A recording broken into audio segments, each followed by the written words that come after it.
Hey there, hi there, ho there. You're as welcome as can be. Those of you who are old enough to know better recall the intro to the Mickey Mouse show. Yeah, well, I always liked the gloss that Thomas Pynchon did in V. There was one little passage that stuck in my mind in junior high school when I was reading this great American novel. He paraphrases the Mickey Mouse Club theme and he goes, "Who's that little rodent who's getting more than me? Fuckey, Yousc." I thought that was good. Anyway, we're no longer in Disneyland. We're here in the beautiful West Village of Manhattan. And money-making Manhattan, as they say, though. I don't know, for those artists among us, it's an uphill climb. It's a Gilligan's Island situation. This beautiful island of Manhattan. But one thing I have to say, I haven't seen David Byrne's new show. I haven't seen it on Showtime, I think it is, or HBO. I haven't seen the film, and I tried to go see it in the theater, and I am an old friend of the choreographer, Annie B. Parson, whose mother was my mother's best friend at Ohio State University years ago. So I know Annie a long time, and she's a great choreographer, and she has a company called Big Dance Theater, which you should also check out when they resume performances. So, and Annie used some of my Chinese pop music in a production with her husband, Paul Lazar, doing a kind of a Chinese soft shoe to Please Allow Me to Look at You Again, which I played on the show. And anyway, I called her up before lockdown and asked her about getting comps to the show. And so she said, "Well, you're not going to believe this, but I'm only allowed 2 tickets. It's such a hot ticket. 2 tickets a week, but they're not comps. I can't really give them to you, but I can get you a special price on them." And I said, "Well, gee, how much is that, Annie?" And she said, $300 a ticket. Well, anyway, I said, "Well, that's a little too rich for my blood. I'm sorry." And she said, "Yeah, I know. It's enough to give you heartburn." Okay, so that's all I'm going to say. Before I put the touch on David Byrne, for him to, I don't know, look, I know these things are expensive to mount, and back in the day, a good friend of mine, my friend Steve Handel, put Fella, the musical, on stage on Broadway, and then it was $75 a ticket, and I actually shelled out for David's show. Some years ago, he had a run-through of his Imelda Marcos Fantasia called Here Lies Love at Carnegie Hall. And I could not get him to budge. I thought, he came to my show for nothing with the Plastic People and got a nice photo op backstage with Václav Havel, me, Jerry Harrison, and Ernie Brooks in that shot you may have seen that Frederick Photo took. But anyway, I digress.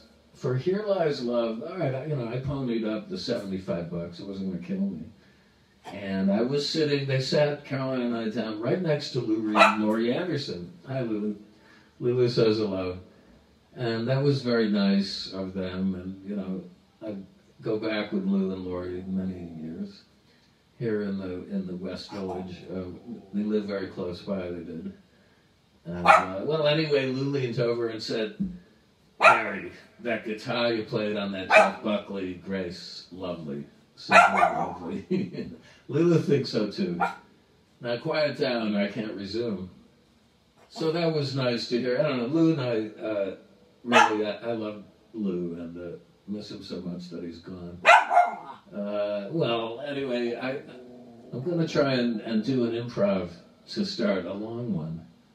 And it actually goes back to Jeff Buckley because on the album Song to No One, there's a version that's listed as Hymn à l'amour, which is a song by Edith Piaf, and a French co-writer whose name escapes me at the moment, but it's a very famous Piaf song.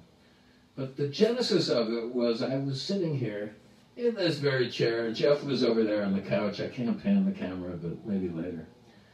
And it was a very, it was a dark and stormy night in February 1992. And I just started improvising. I formed a loop here, which I'm going to do in a second. Jeff picked up a mic. We have these same amps. Nothing has changed here except some different pedals, but not many. And he just started to sing, and I didn't know what he was singing. I didn't really pay attention. You know, I always trusted he knew what he was doing, but I was trying to mirror his vocal moves with the guitar, and it worked out really nice. And gee, this went on for about 15 minutes. And then when I was done, I said, well, what was that? What were you singing? And he said, oh, that's Edith Piaf's Hymn à l'amour. Okay. In English. And well, so that opens the album that Hal Wilner, my dear friend who died of the virus very tragically back early on in, I think it was March or April, Hal assembled a record out of my tapes of early work of Jeff Buckley and Gary Lucas called Songs to No One. So that one opens the album, but let me tell you, that music that I'm playing was completely original to me. And did I get writing credit on that song? No, I did not. I deferred to the wishes of the estate, okay.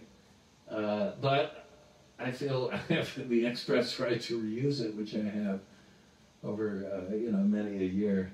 It's a good all-purpose modular drone riff of mine, and so I'm going to play it here now. And you could just imagine, or you could do a karaoke on this at home, okay? All you aspiring vocalists, or accomplished vocalists out there. I don't know, whoever is tuning in, just go to town, man. Here we go.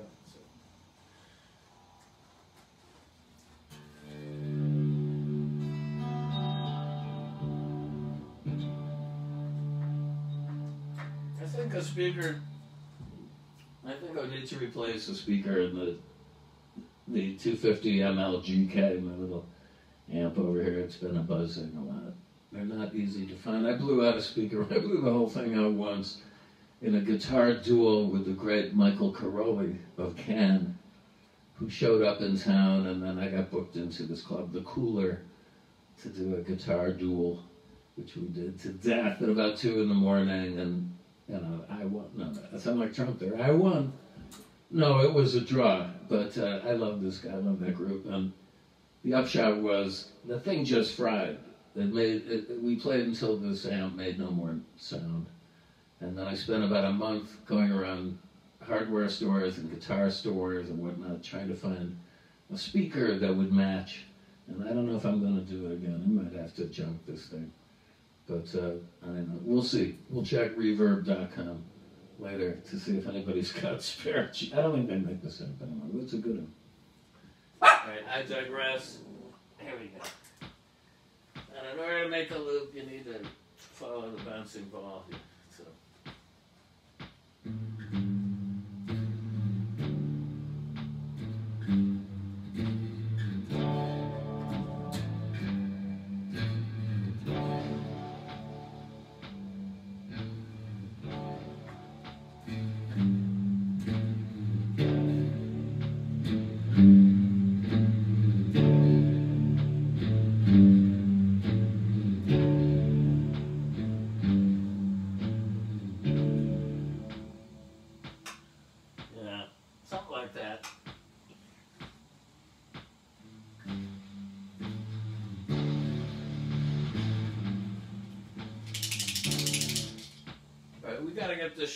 As they used to say on WOR, my friend would run the films, there's shit in the gate. There's some sort of... Alright. Let's get a nice clean guitar sound, please. Here we go.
that's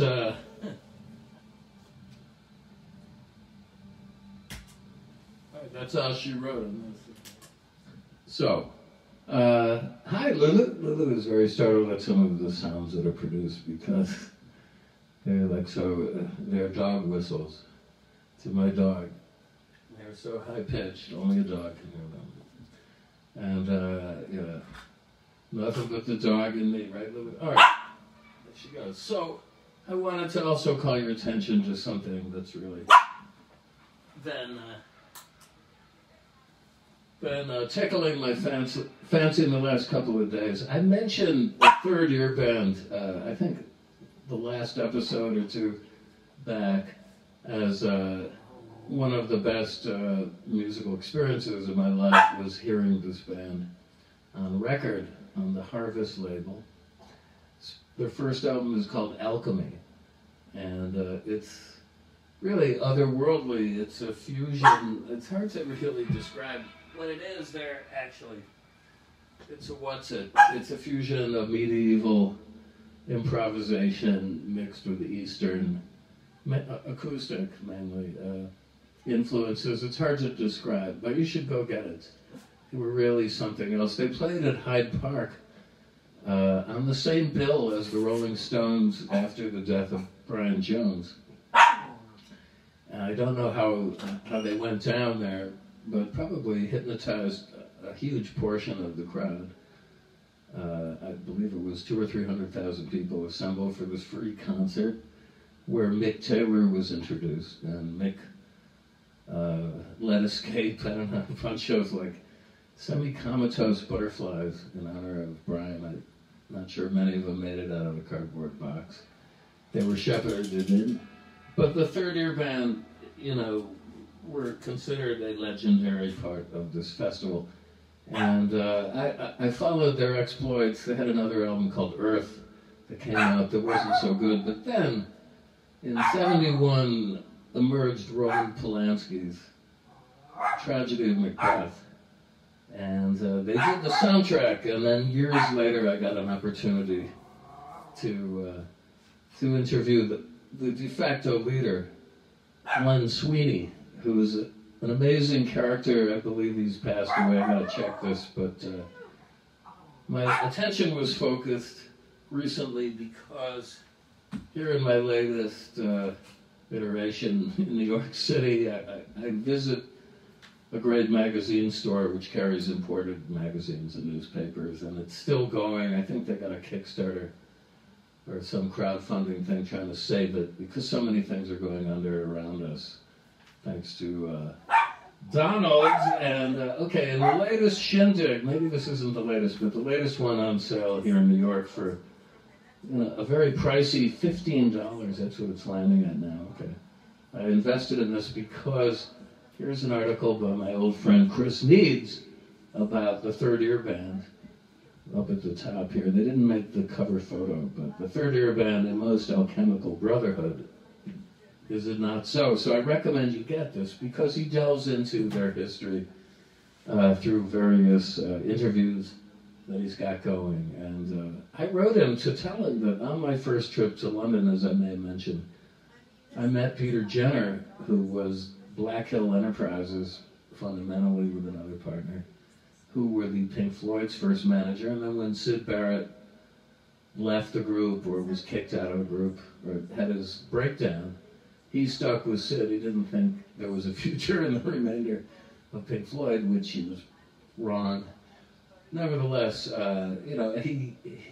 he shepherded the careers of many great experimental English artists back in the day, and one of them was this group, Third Ear Band, with Paul Minns on oboe and reed instruments, and later on Paul Buckmaster, who was to hook up with Miles Davis in the crucible of his great electric fusion experiments post Bitches Brew. Most memorably on The Corner and all these subsequent spin-off albums that came out. I posted a track called Rated X from Get Up With It, I think it is, which was a later, Miles just furiously cut tapes all the time, and he and Tio Macero would assemble them and do some edits. But essentially, you know, they're jams in the studio over some vamps. But what great energy and fantastic settings, and he brought in a whole cast of exotic instruments with Indian musicians and whatnot. Anyway, he brought Paul Buckminster in to help on some of these albums, so he was to go on to Fusion fame, but actually he's integral on the soundtrack with the Third Ear Band as a full member, along with the guitarist who has the happy name, and actually his real name of Denham Bridges. And I saw that, you know, on the listing of the album when I bought the album on Harvest, and I thought, oh, this is a joke. It means like denim breeches, like blue jeans. No, I think that is his real name, but maybe it was spelled D-E-N-H-O-L-M. On the record, it's Denham, D-E-N-I-M. Oh well. So I got a chance to interview Glenn Sweeney, and we had a delightful afternoon. I wish I could find the tape. I know it's here behind this wall of records somewhere in a nook and cranny someplace. I really have to go searching, but it would disturb the equilibrium of all these other albums to do so. And I'm not really ready for that task. Nevertheless, check out the album Music for Macbeth. Now, it was dissed big time in a large English music magazine. I don't want to name any names, but somebody really said it was the worst album of all time. And I beg to disagree. It's like one of my favorite albums.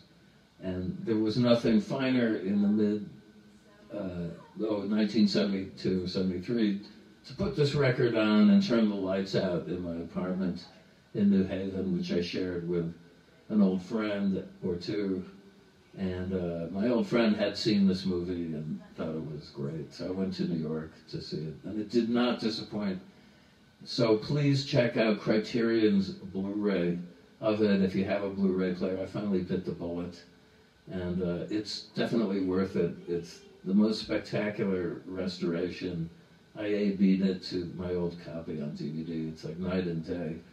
It is missing an overture. This is a sad thing to say. I don't know what happened, but on the album there's a 5 or 6 minute overture which is on the film. The lights went down in the theater. I saw it at the Playboy Theater, actually. Hugh Hefner renovated a theater uptown, and this was the premiere attraction there. And as the audience was still filing in, the lights came down, the curtain was closed, and this eerie music tumbled forth from the speakers as the lights lowered, and people took their places and hushed. And it really set the stage for the film. And then when the overture finished, the film opened.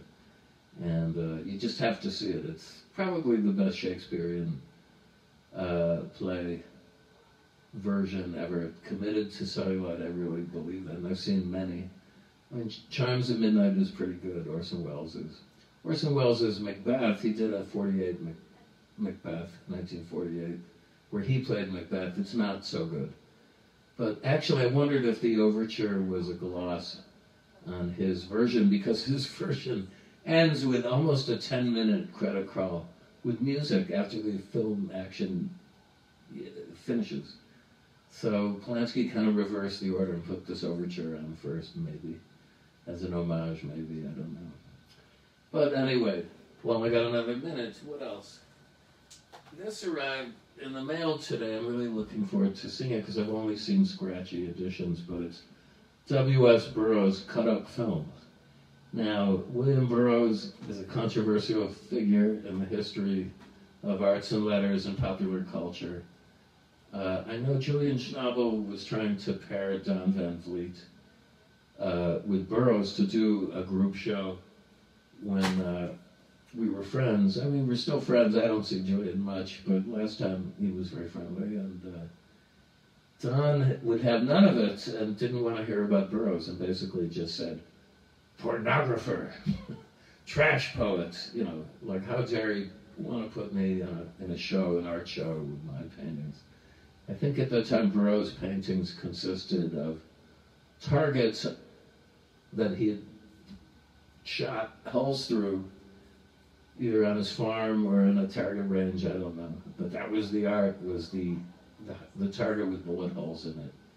And I don't think it would have set very well. It was like killing two birds with one stone, probably for Julian, so Tom would have none of it. But I really love Burroughs' books. I've read most of them, and, you know, I have no, like, tales of meeting him personally, but the films that he made in the 60s with an English director, Anthony Balch, B-A-L-C-H, I hope I'm not mispronouncing his name, they're pretty good. And so they're collected on this edition, which is through an Italian company. And how is it that in Italy they really have an enthusiasm for the avant-garde, pretty much, unlike many other countries I've visited? They're very thorough in their research and archiving things. And here's another example I just got in the mail. Glenn Sweeney's Book of Alchemies, The Life and Times of the Third Ear Band by their foremost fan, Luca-Cino Ferrari. And I'm really looking forward to diving into this. And this book came with the lost third album of the Third Ear Band, The Dragon Wakes, as an extra. So I'll try and give you a book report on that pretty soon. Well, dear, let's see. We're almost out of time, but I'll play one more for you.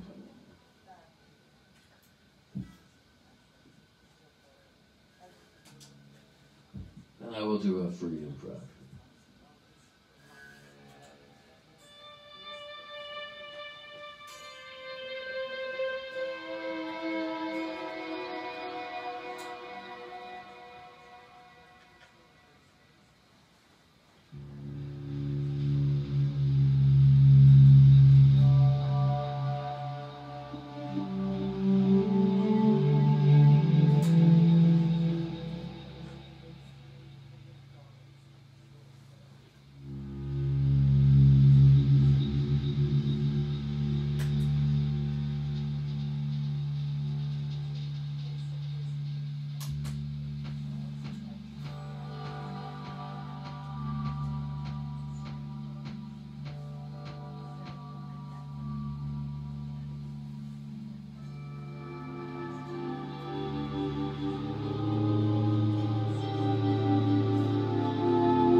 And that was for Dorothy.